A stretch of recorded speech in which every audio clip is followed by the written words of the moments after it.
ปูลำวงไอ้เหี้ยครับต่อเจอไอ้กองสีกับไอ้จ้อยเด้อ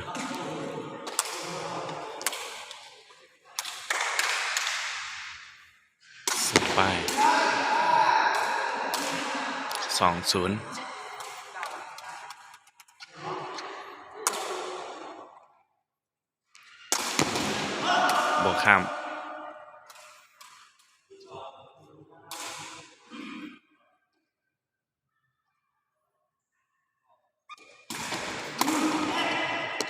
นึกไว้เต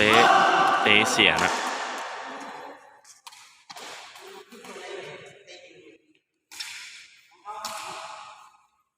ะแนน2 เท่า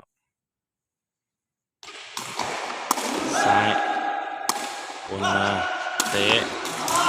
ต่ออ่องละ3-2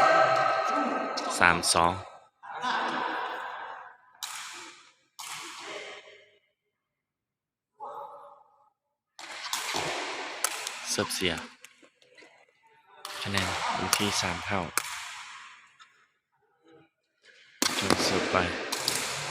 ออกคือกัน4-3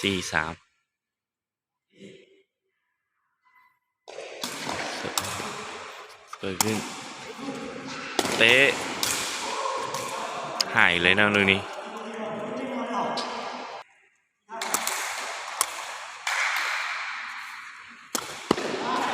ยอดก็ไปบวกข้ามคะแนน5-4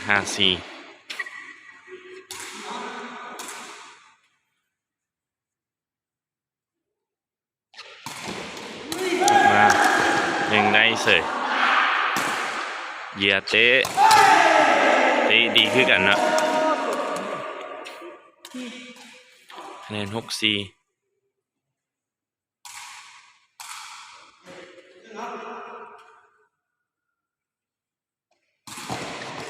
ออก5-6คะแนน5-6เสิร์ฟไปแตก6 เท่าเลย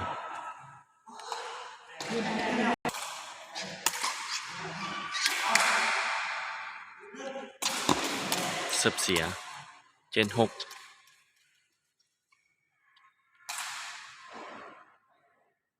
ปูลำวงเสิร์ฟมาแตกเสย8-6เสิร์ฟดี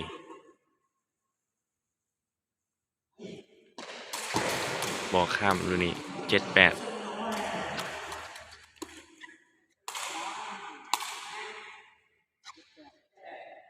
ไอ้จอยเสิร์ฟ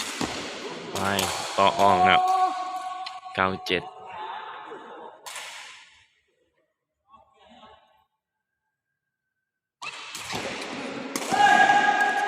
ยกขึ้นเตะฝั่งเลยนะนี่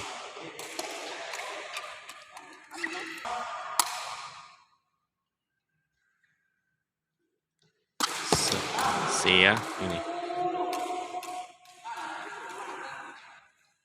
คะแนน1-9เด้อ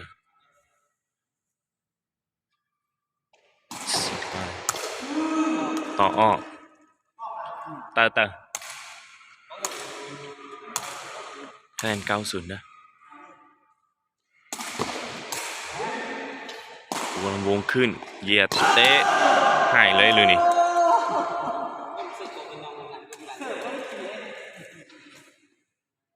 เตะดีอีหลี1-9กองสีเหยียบมาแก้ไขได้เนาะนี่0-1กองสีเสิร์ฟหน้าวันนี้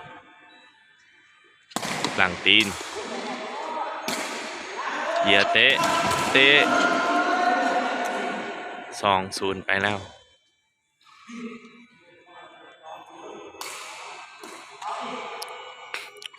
2-0มาเสิร์ฟไอ้ใจยกกองสีเตะให้เลยนี่1-2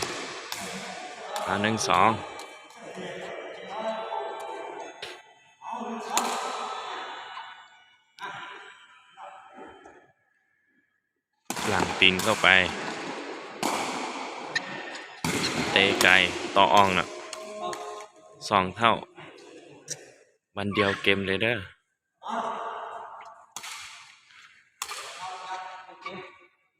กองสีเสื้อกลางตีนเลยกลางตีนสุดเลยแต่งเลยเนาะชนะไปเลยเกมนี้